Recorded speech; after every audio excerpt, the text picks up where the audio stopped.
attempting one of the gravity flyers, so I decided to try one out. These are all the additions that I was adding on the segment. I have ferromagnetic, this is abbreviation, copper, bismuth, and silicon carbide.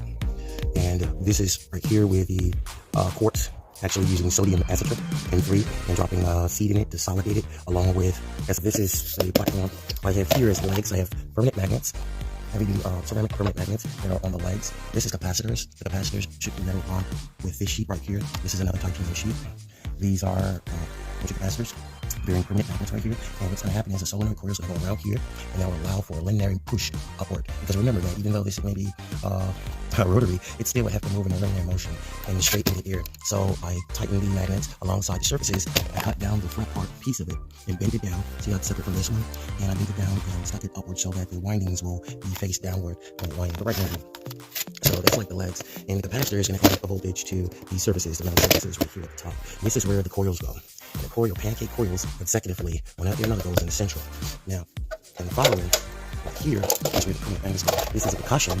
Obviously, you see it, it's brass, and I've added permanent magnets on it. I have to assemble it properly and correct. I just coupled it on it just to see what it does. And the voltage, what happens is the magnets synchronize. I'm also going to have capacitors for this too, so that the energy of the diamagnet, the energy of the paramagnetic fluxes to the copper sheet that I'm going to have coupled on the bottom of this to close over, separating it by these pillars of permanent magnets, and bolted into here so that the copper sheet will be moving away from the paramagnetic sheet, which is following this titanium, is going to be aluminum sheet. The reason why I'm stacking these because I wanted to act as a Faraday cage wall. So, and I also wanted to act as a multi-emitter. So one sheet of aluminum where I'm seeing a voltage to it from the capacitors to the coils to synchronize upward and push the energy of the copper sheet upward, downward. Where the capacitor is going to be localized here to attach to the copper sheet, and going to send a flux to the copper sheet, and that's going to radiate back down towards the aluminum sheet.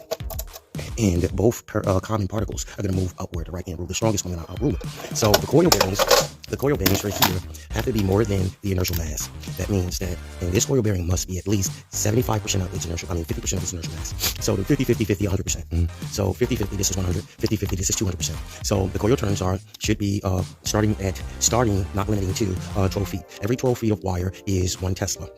1 Tesla is 11 pound force. 1 Tesla is 10,000 Gus. So therefore, I'm going to try to make as much Teslas around here as possible. So every 12 feet is going to be a wrapping of 12 feet. It's not that long. It's going to be about, I'll say if I could do anywhere from 30 Teslas, which is like 30 12 feet, more than 30 Teslas per horn. And that will also synchronize capacitor. I plan to change the capacitors and probably want to make my own, because I do want to make holes in the capacitor so it can bleed and release the ion dust so it won't explode. That's one thing. What I want to do is I'm going to pierce these capacitors with my solder gun without tampering with the fit foil behind it, and just allow it to breathe, so it won't explode.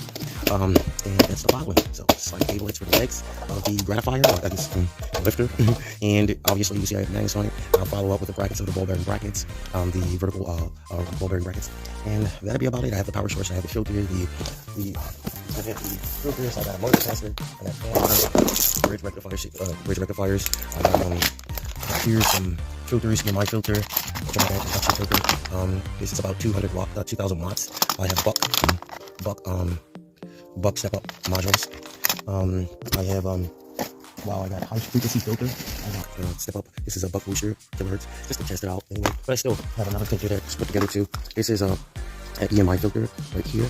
This is a single phase EMI filter, and I had to connect that, tape it to a dimmer. This is a dimmer, 10,000 watt dimmer, and I have 2 linked in a chain under the tape. I don't know if you can see that. Linked in the chain, I have 2 bridge rectifiers linked together to make 400 amps of pressure, and I have it wired to this filter, this electromagnetic induction filter. You see it, and hopefully it should work. And so that's how I'm gonna do it. And you'll see what I'll come up with next. Goodbye.